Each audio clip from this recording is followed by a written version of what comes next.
Hello friends, good morning. आज हम आप लोगों के लिए एक वीडियो सीरीज प्रिपेयर करने वाले हैं जिसके अंदर मैं यानी अंजलि पटेल और मेरे साथ है मानव सर, जो एक इंटरव्यू देने आने वाले कैंडिडेट का रोल यहाँ पे प्ले करने वाले हैं। मैं यहाँ पे उनसे कुछ क्वेश्चन एंड आंसर करने वाली हूँ, वो मुझे कुछ क्वेश्चंस के आंसर देंगे। उस क्वेश्चन को करेक्ट करके मैं आपको एक्सप्लेन करूंगी कि किस तरीके से आप इंटरव्यू देते टाइम क्या क्या चीज ध्यान रख सकते हो और कैसे आपको आंसर को रिप्रेजेंट करना है। तो चलिए फ्रेंड्स, स्टार्ट करते हैं हमारा ये conversation. Okay, hello Manav. Hello ma'am. Okay, so आज के हमारे क्वेश्चंस जो है which is based on object and oriented programming language. चलिए स्टार्ट करते हैं हमारा सबसे पहला question. Can you explain me difference between class and object? So basically class contain data member and member function, but object is a instance of a class. Okay fine. So basically जैसे अभी मानव ने यहाँ पे बताया, लेकिन वो बहुत short description हुआ, तो आप उसको थोड़ा डेप्थ में और इन डिटेल बता सकते हो।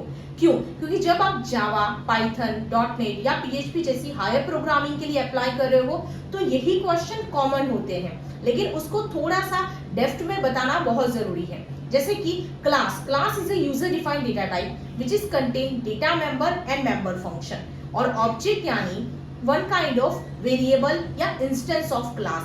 Using of object we can access properties of class.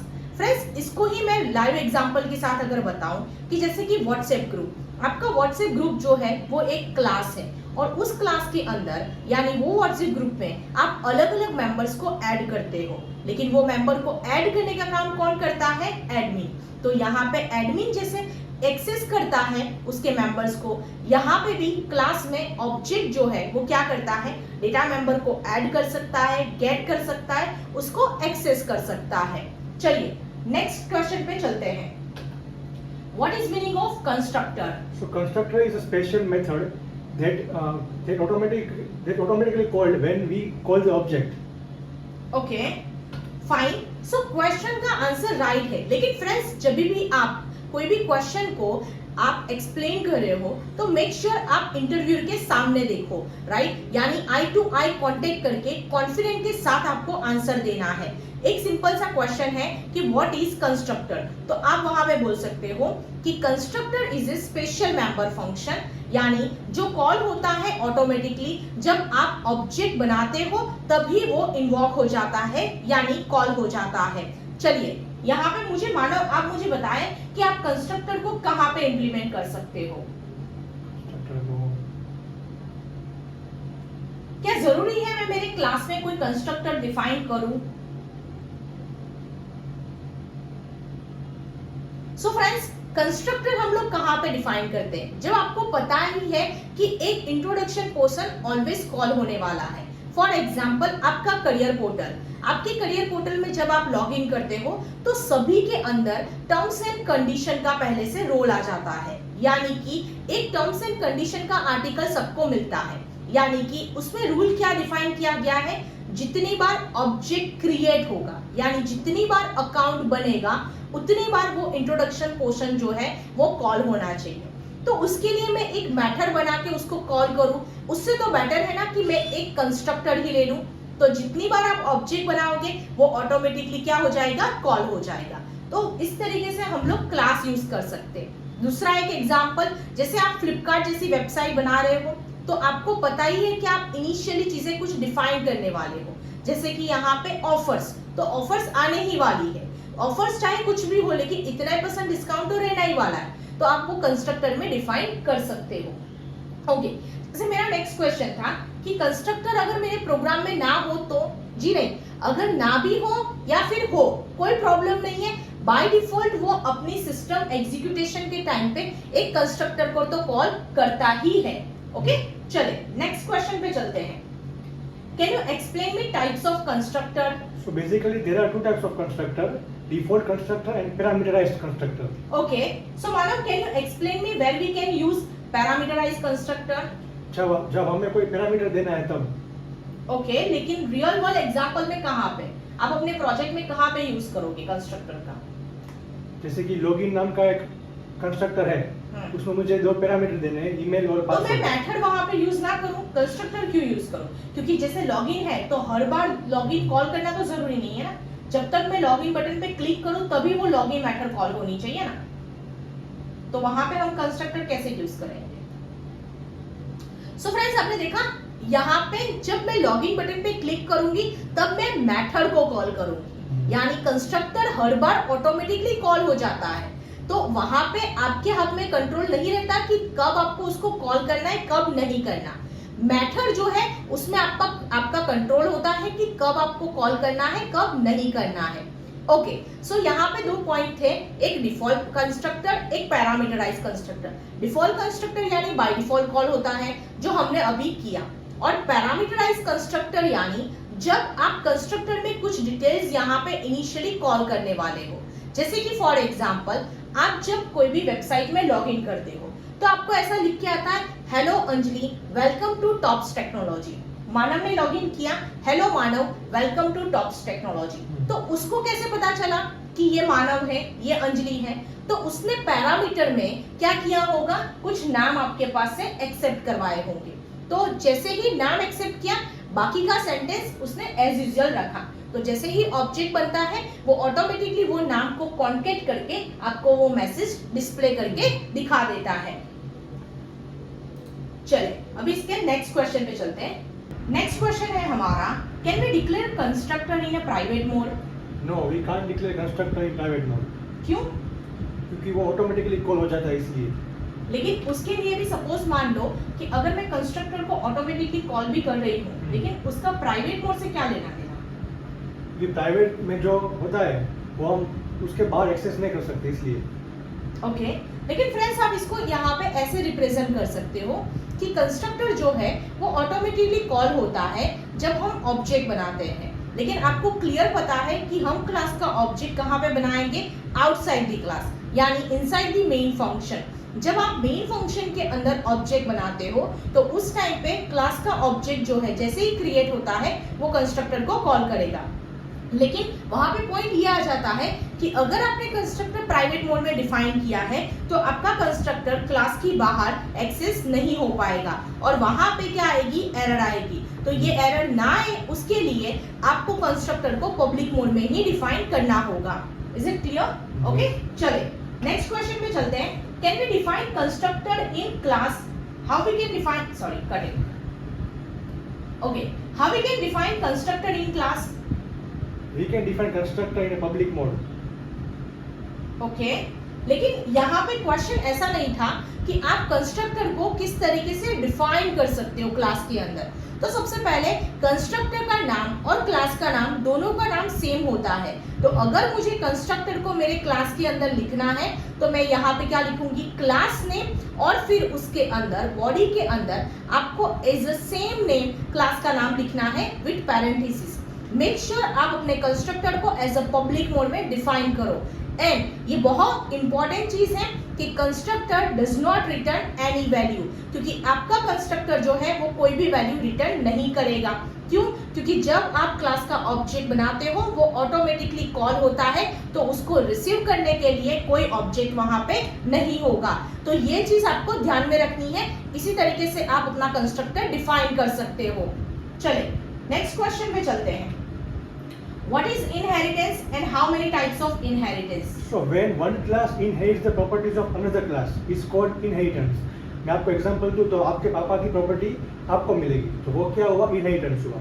So inheritance के 5 टाइप है। सबसे पहले single level, multi level, multiple, hybrid and hierarchical. Okay, right answer. जैसे कि इनहेरिटेंस यानी one class derive properties of another class, यानी उसे हम लोग बोलेंगे इनहेरिटेंस। उसकी 5 प्रॉपर्टीज यानी 5 टाइप्स है, single level, multi level, multiple, hierarchical and hybrid inheritance.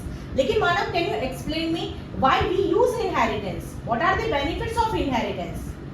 ताकि हम एक क्लास की प्रॉपर्टी दूसरी क्लास में यूज कर सके। लेकिन फिर भी मुझे बेनिफिट्स क्या मिलेगा? मैं क्यों इनहेरिटेंस को यूज करूं? मुझे बेनिफिट्स क्या मिलेगा? कि हम एक क्लास की प्रॉपर्टी को दूसरी क्लास में यूज कर सकते हैं। यूज तो कर ही सकते हैं। तो फ्रेंड्स आप यहाँ पे उसको इस तरीके से करेक्ट कर सकते हो कि using of one class property into another class we can reduce our code, यानी हम हमारा कोड जो है वो रिड्यूस कर लेते हैं।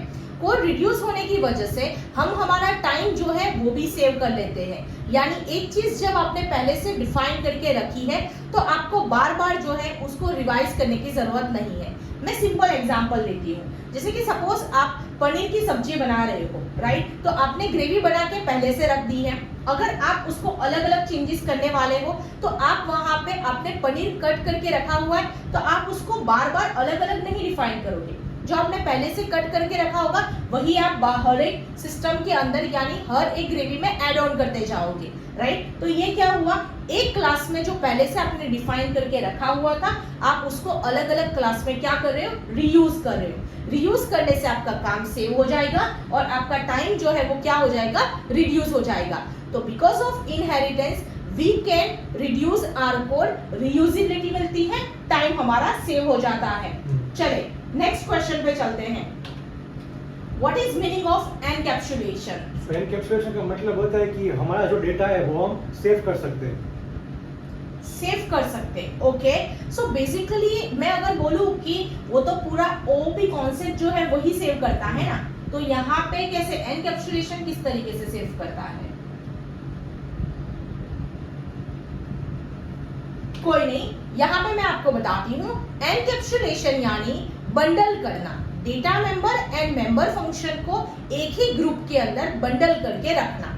यानी कि data member and member function एक यूनिट के अंदर स्टोर होते हैं, सेम लाइक एक कैप्सूल। आपने बाजार में मेडिकल स्टोर में से जो कैप्सूल आती है उसमें आपने देखा है अलग अलग और एक छोटी छोटी चीजें होती है, राइट? अगर आप उसको ओपन करोगे तो यानी अगर देखे जाए तो वहां पे उसने क्या किया, कैप्सूल कर दिया है। तो सेम चीज एनकैप्सुलेशन यानी different data member and different member function एक ही यूनिट में आप स्टोर करते हो, राइट? तो वहां पे हम लोग उसको एनकैप्सुलेशन बोलेंगे। सेव करना, सिक्योर करना, तो अगर मैं बोलूंगी कि ओओपी कॉन्सेप्ट है वो पूरा ओओपी कॉन्सेप्ट ही स्टैंड करता है सिक्योरिटी के लिए, रीयूजेबिलिटी के लिए। वहां पे तो वहां पे सिर्फ एनकैप्सुलेशन नहीं, तो वहां पे सारे उसके जो कॉन्सेप्ट है, पिलर्स है, वो वहां पे इंक्लूड हो जाएंगे। चले नेक्स्ट क्वेश्चन पे चलते हैं। So Manav, what are the access modifiers? So basically there are three access modifier: public, private and protected. Okay, तो कहाँ पे यूज करते हैं हम लोग प्राइवेट, पब्लिक एंड प्रोटेक्टेड को? जो प्राइवेट होता है वो उसके अंदर ही एक्सेस कर सकते हैं, उसके बाहर क्लास के बाहर हम उसको एक्सेस नहीं कर सकते। लेकिन जो पब्लिक होता है उसको हम क्लास के बाहर भी एक्सेस कर सकते हैं। ओके, और प्रोटेक्टेड उसको भी उसके अंदर ही कर सकते हैं। नहीं, तो मुझे ये नहीं समझ में आया कि प्राइवेट एंड प्रोटेक्टेड के बीच में डिफरेंस क्या है। ठीक है, मैं एक्सप्लेन करती हूँ। So private, public and protected ये तीन एक्सेस मॉडिफायर्स हैं। जब आप क्लास के अंदर कोई भी प्रॉपर्टीज डिफाइन करते हो तो वो प्रॉपर्टीज जो है वो किस तरीके से एक्सेस हो पाएगी। जैसे सपोज मान लो ये एक पूरा रूम है और इस रूम के अंदर चेयर जो है वो कैसे मेंबर है, पब्लिक, यानी आप ये चेयर को रोल करके दूसरे क्लास में यूज कर सकते हो, तो वो डेटा कैसा हो गया, public.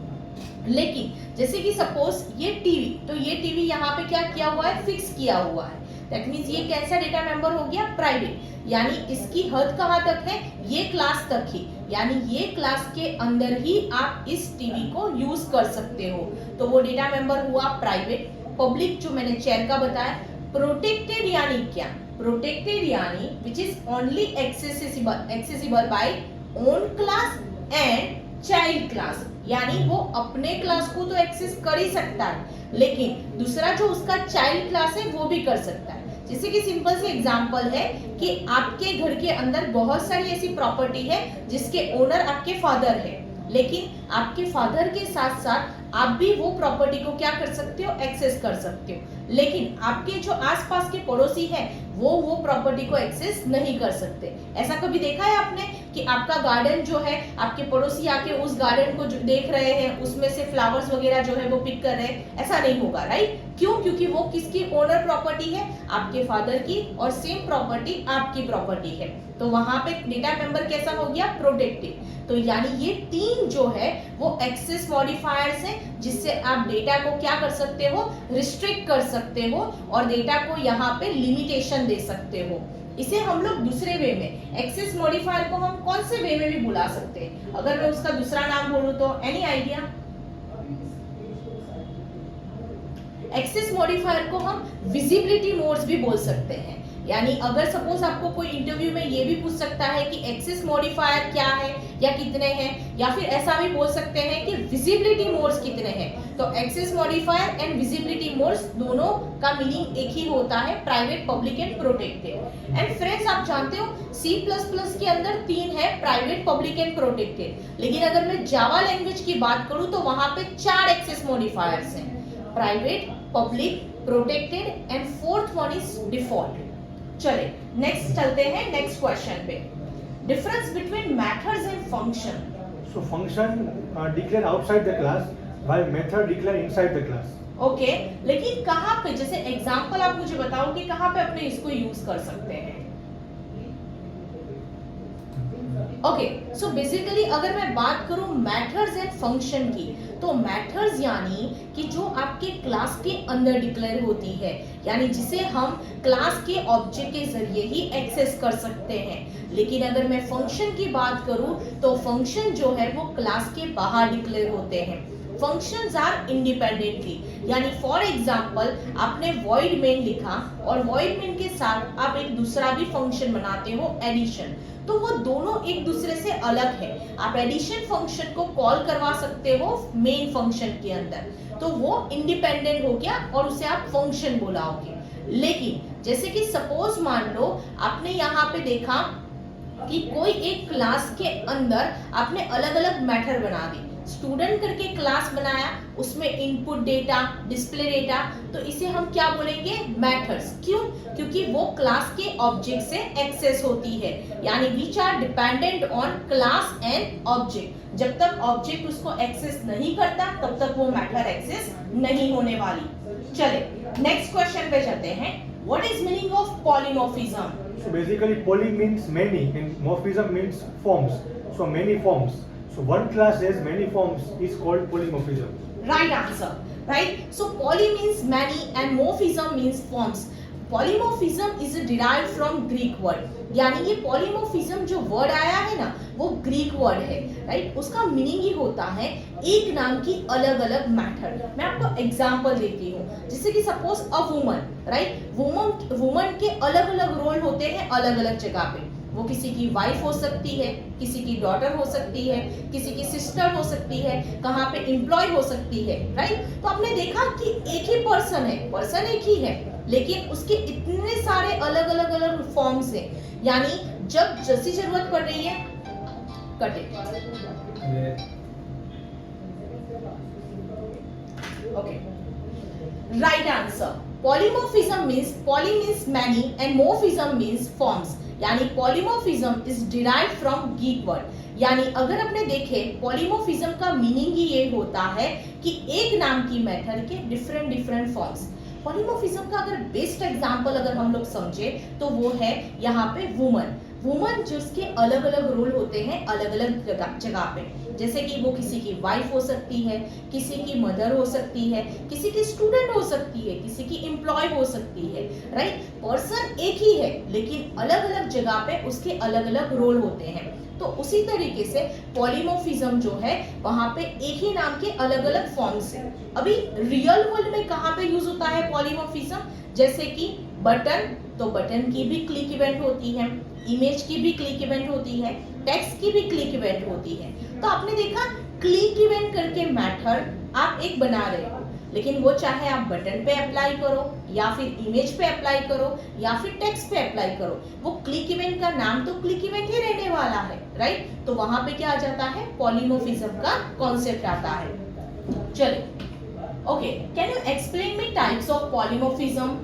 So basically there are two types of polymorphism. First, function overloading and function overriding.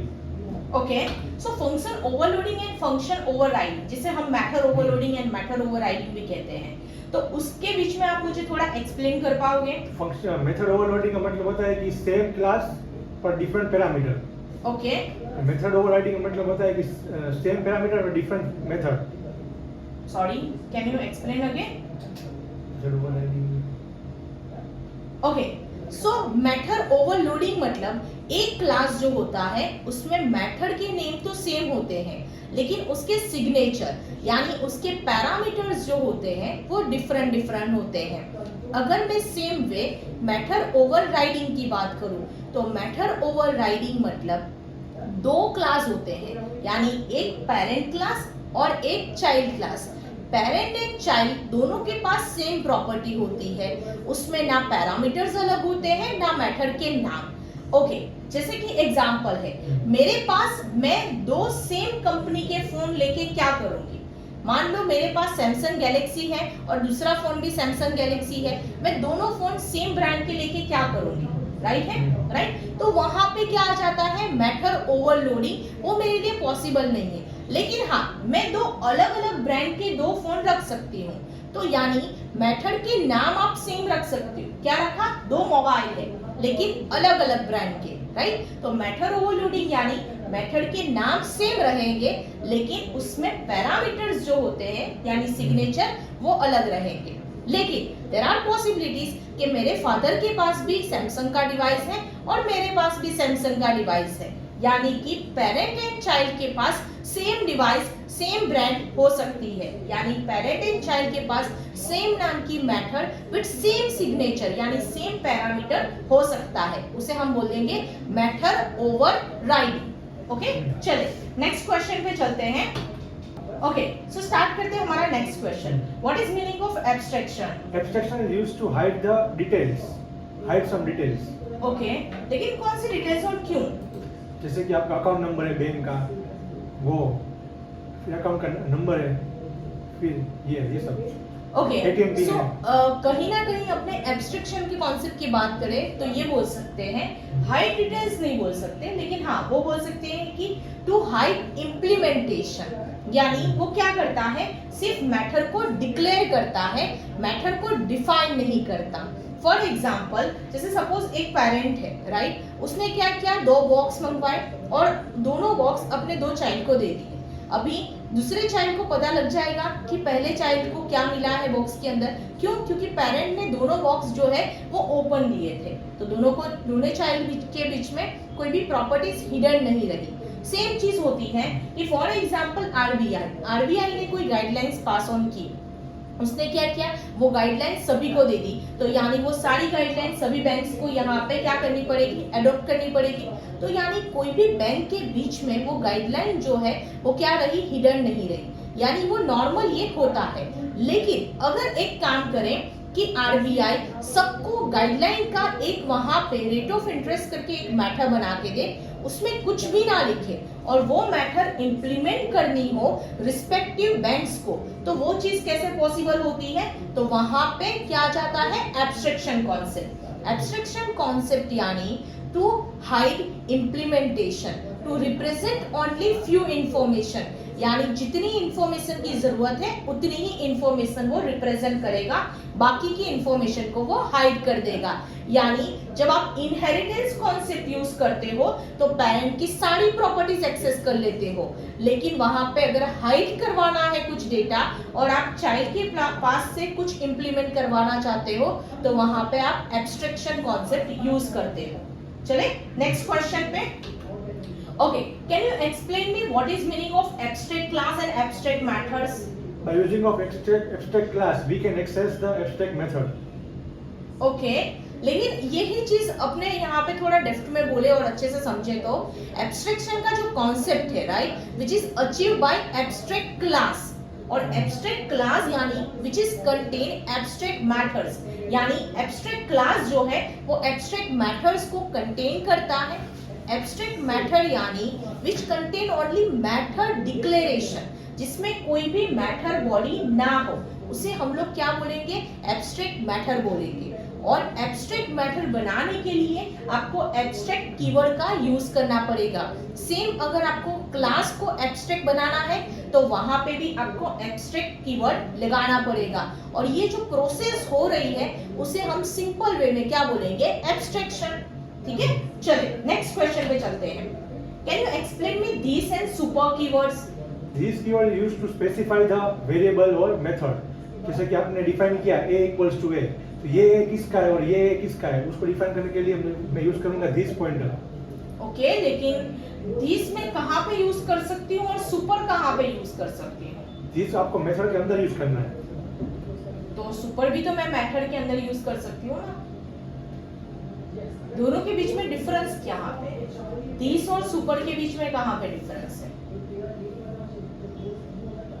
Okay, चले तो यहाँ पे दिस कीवर्ड जो है वो दिस कीवर्ड का काम ये है कि to represent current class property, यानी अपने करंट क्लास की ही प्रॉपर्टीज को रिफर करना, उसे हम दिस कीवर्ड कहते हैं, राइट। लेकिन वहां पे जब आप पेरेंट क्लास की प्रॉपर्टी को यूज करना चाहते हो तो वहां पे सुपर कीवर्ड आ जाता है। यानी सपोज आप मेथड के अंदर तो दोनों यूज होंगे, दिस कीवर्ड भी यूज होगा और सुपर भी, लेकिन अगर मेरे ही क्लास की प्रॉपर्टी मुझे रिफर करनी है दूसरी मेथड्स के अंदर तो मैं वहां पे दिस लगा सकती हूँ। लेकिन चाइल्ड क्लास में अगर पेरेंट की प्रॉपर्टी को एक्सेस करना है तो वहां पे हम सुपर लगा सकते हैं, राइट। चले नेक्स्ट क्वेश्चन पे चलते हैं। What is static and how it is beneficial in OOP? Static is a keyword, right, but कहाँ पे यूज होता है स्टैटिक? मैं क्यों स्टैटिक को यूज करूं? स्टैटिक वैल्यू को लिखने के लिए। हाँ, लेकिन मुझे क्या बेनिफिट्स मिलेगा? मैं ऐसा क्या लिखूं? जैसे हमने दिस कीवर्ड समझा, सुपर कीवर्ड देखा, तो दिस के पास एक स्पेसिफिक रीजन था करंट क्लास को यूज करने का, सुपर के पास रीजन था पेरेंट क्लास की प्रॉपर्टी को यूज करने का, लेकिन स्टैटिक के पास क्या है? ऐसी क्या फंक्शनलिटी है जिससे मैं अगर मेरे प्रोग्राम में यूज करूं तो मुझे कुछ बेनिफिट्स मिलेंगे? Any idea? No issue. चले, so basically static is a keyword, वो तो क्लियर है, लेकिन आपको पता है स्टैटिक कीवर्ड एक ऐसा कीवर्ड है जो मेमोरी एफिशिएंट है। यानी ओओपी प्रोग्राम हो चाहे कोई भी टेक्नोलॉजी हो, जहां पे आप स्टैटिक कीवर्ड यूज करते हो तो वो मेंबर को क्या कर देता है? स्टैटिक मेंबर डिफाइन कर देता है। लेकिन बेनिफिट क्या देता है मेमोरी का? जैसे कि सपोज वो आप चाहे कितने भी ऑब्जेक्ट बना लो, सपोज मान लो आपने एक प्रोग्राम के अंदर 3 ऑब्जेक्ट बनाया, तो टेक्निकली क्या होता है, तीनों ऑब्जेक्ट के लिए अलग अलग मेमोरीज जो है वो क्या होती है? एलोकेट होती है। लेकिन अगर मैं बात करूं स्टैटिक कीवर्ड की, तो वहां पे स्टैटिक कीवर्ड जो है वो क्या होता है? जब आप किसी वेरिएबल या मेंबर पे एलोकेट करते हो तो चाहे आप जितने भी ऑब्जेक्ट्स बना लो वो सभी में एक ही मेमोरी क्या करेगा? एलोकेट करेगा।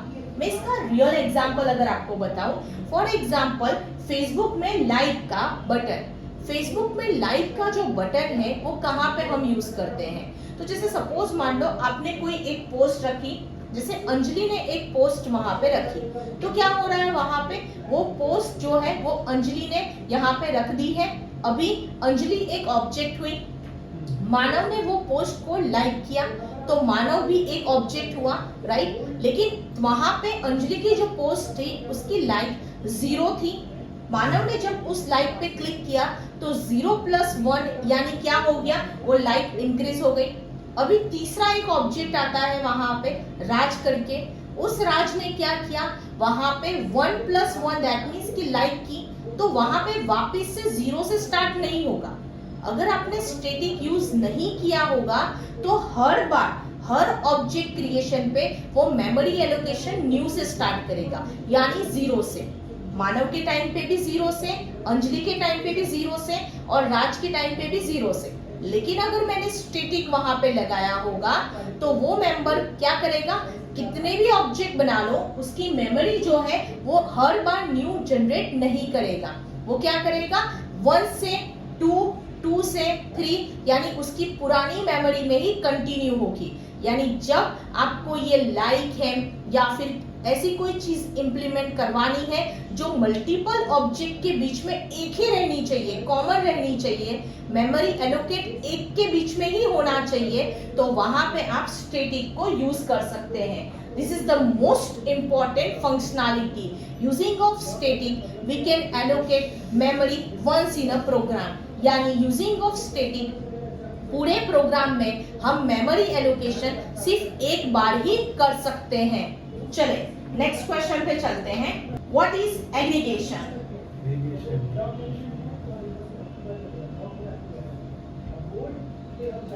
कोई बात नहीं, मैं बताती हूँ एग्रीगेशन यानी क्या। एग्रीगेशन जो कॉन्सेप्ट है वो प्रोवाइड करता है हैज अ रिलेशनशिप, यानी which refer one class property to another class.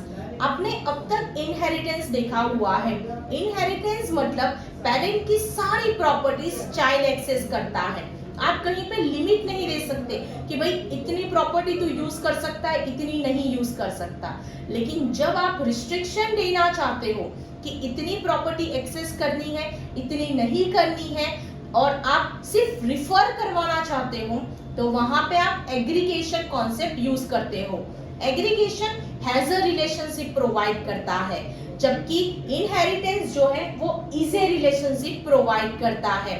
For example parent and child, तो वहां पे इजी रिलेशनशिप हुई। लेकिन for example department has a faculty, तो वहां पे हैज अ रिलेशनशिप होती है।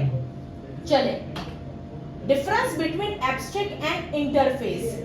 Abstract is a class that we can use, and interface is a method in abstract class. Sorry, but मैं ये दोनों को कहाँ पे बाइफर्केट कर सकूं? एब्स्ट्रैक्ट और इंटरफेस कहाँ पे यूज होते हैं? मेन पर्पस क्या होता है? ठीक है, सो अगर मैं बात करूं एब्स्ट्रैक्ट और इंटरफेस की, तो एब्स्ट्रैक्ट जो है वो क्या प्रोवाइड करता है? Abstract class which is contain abstract matter and non abstract matter. लेकिन अगर मैं इंटरफेस की बात करूं तो इंटरफेस जो है वो क्या कंटेन करता है? एब्स्ट्रैक्ट क्लास की मैथड्स को ही कंटेन करता है। यूजिंग ऑफ एब्स्ट्रैक्ट क्लास, यहाँ पे we can achieve 0 to 100% abstraction, लेकिन यूजिंग ऑफ इंटरफेस अपने 100% एब्स्ट्रैक्शन अचीव कर सकते हैं। सिंपल वे में मैं अगर बोलूं तो एब्स्ट्रैक्ट क्लास जो है उसमें जो मेथड्स आती है वो आप चाहे तो इम्प्लीमेंट कर सकते हो, चाहे तो इम्प्लीमेंट ना कर सकते हो। लेकिन जब आप इंटरफेस यूज करते हो तो उस टाइम पे आपको 100% वहां पे मेथड ऐसी रखनी पड़ेगी जिसमें आप मेथड बॉडी ना डिफाइन करो, यानी एब्स्ट्रैक्ट मेथड ही आपको रखनी पड़ेगी इंटरफेस के अंदर। सो फ्रेंड्स, आपने देखा कि हम लोगों ने यहाँ पे एक दूसरे के साथ यहाँ पे एक प्ले किया था, यानी एक रोल जो है वो परफॉर्म किया था। मेरा रोल अंजलि का इंटरव्यूअर का था और मानव सर का रोल जो है वो यहाँ पे कैंडिडेट का था। हम दोनों ने यहाँ पे इंटरव्यू में क्वेश्चन एंड आंसर का सेशन लिया था। लेकिन फ्रेंड्स, ये चीज तभी आपके लिए हेल्पफुल होगी जब आप इसको रूटीन में रिपीट एंड रिपीट करोगे, प्रैक्टिस करोगे। फ्रेंड्स, ये सीजन हमने आप लोगों के लिए इसीलिए बनाई थी ताकि आप इसको रिवाइज करो और अच्छे से अच्छी कंपनी में इंटरव्यू क्रैक कर सको। यानी फ्रेंड्स, ये बहुत ज्यादा बेस कॉन्सेप्ट है जिसके बेसिस पे आप कोई भी कंट्री के अंदर, कोई भी कंपनी में, कोई भी लेवल के लिए इनिशियल लेवल का इंटरव्यू क्रैक करना है तो ये आपके लिए डेफिनेटली हेल्पफुल होगी। तो मेरा सजेशन है फ्रेंड्स, प्लीज इसको रिपीट एंड रिपीट कीजिए, रिवाइज करते रहिए, और जितना रिवाइज करोगे आप, स्पीकिंग प्रैक्टिस करोगे तो आपके लिए उतना बेनिफिशियल होगा। Thank you so much and all the best.